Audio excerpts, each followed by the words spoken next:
Hello, welcome to Back to School Night at Glasgow Middle School. If you need any help with translations, you can use this slide to have YouTube create closed captionings in multiple languages. So use the instructions below. Welcome to US History 7. My name is Miss Anderson. A little bit about me. This is my sixth year teaching and third year at Glasgow. I spent 3 years teaching in Milwaukee before I moved here to Virginia. I grew up in Chicago, and I'm a lifelong Chicago sports fan. Go Cubs. I graduated from the University of Illinois, and I have lived, worked, or studied abroad in a few countries, including China, France, and New Zealand. Some big news for me is in July, I got a new beagle puppy, and her name is Maud. You can see a couple of pictures of her there when we just brought her home. Besides that, I enjoy going to the beach, reading, hiking, and cooking.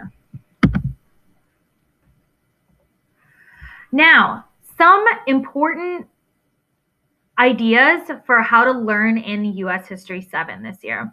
I believe that students learn best when they're engaged, prepared, and committed. And to be successful, students will need to arrive on time, complete assignments on their Google Classroom, and ask questions whenever they have them. The curriculum this year, what are the students going to learn? Right now, we're already into our reconstructive period, so post-Civil War United States. We'll then go into the expense of expansion. We'll look into industrialization and immigration. We'll learn about both World War I and World War II. We'll do the 1920s and the Great Depression. We'll look into the Cold War, civil rights, and we'll end with globalization. So we'll start 1865 and we'll move all the way through today.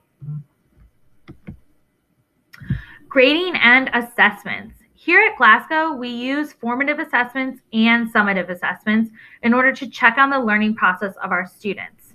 However, in US History 7, the only thing students will be graded on will be their summative assessments.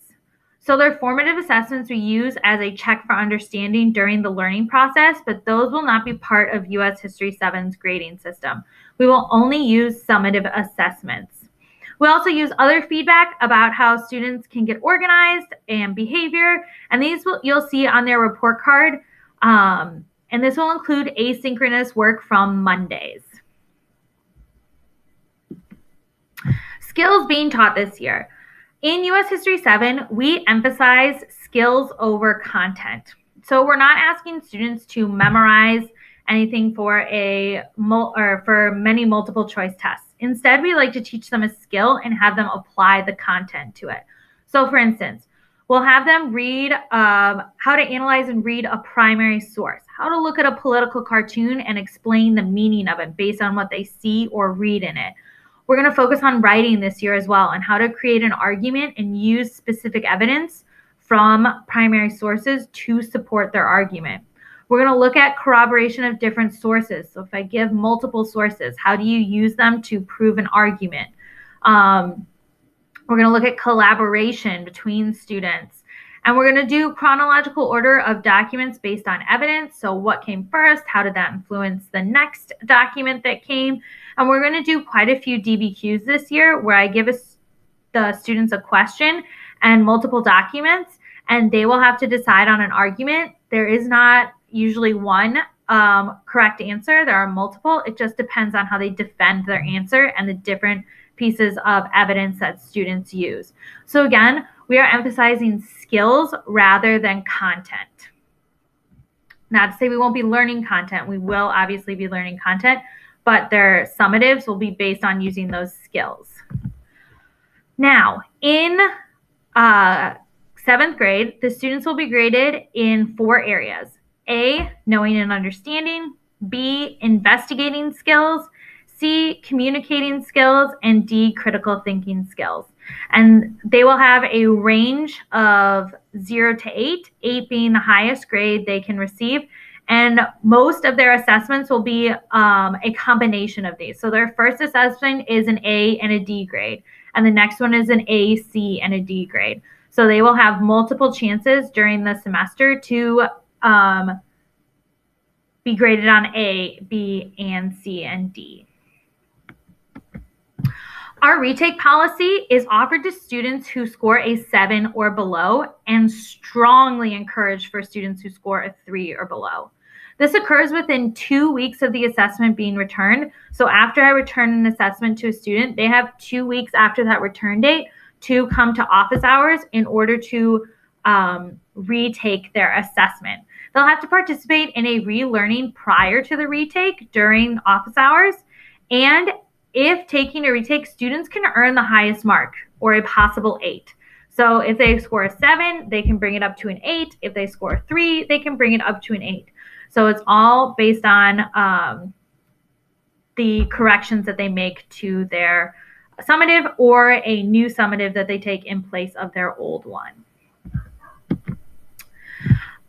Teacher support. All of my information is available on Blackboard 24/7, including my office hours, the syllabus, my contact info, and the grid for this year.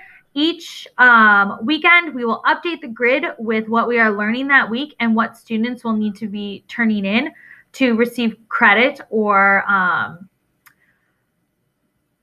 information on what they will be doing that next week. Also, all of this is also in Google Classroom. That is where I do most of the work for the students. You'll find it in Google Classroom, as well as my office hours, syllabus, contact info, and grid will all be in Google Classroom as well. And any online resources that you need help with, like the Code to Brain Pop or things like that, you can just email me at my email address below, aanderson1@fcps.edu. In order to support your child this year, great questions to ask are, what are you learning in class? Show me your grid. In U.S. History 7, we do not give homework. It's only the asynchronous work they have on Mondays or any work they have not completed in class. So if you wanted to look at what they've been doing in class, they'll have classwork in their Google Classroom. And you can see if it's been turned in and the feedback I've provided to them. Any supplies that students may need this year might be a pen or a pencil if we're playing a game and they need to jot some things down. Their Glasgow Middle School agenda, binder with loose leaf paper just to be able to write some things down on, and then really just their FCPS computer is what we are looking for mostly this year. Well, we're looking forward to a great year with your students, and thank you for coming to Back to School Night.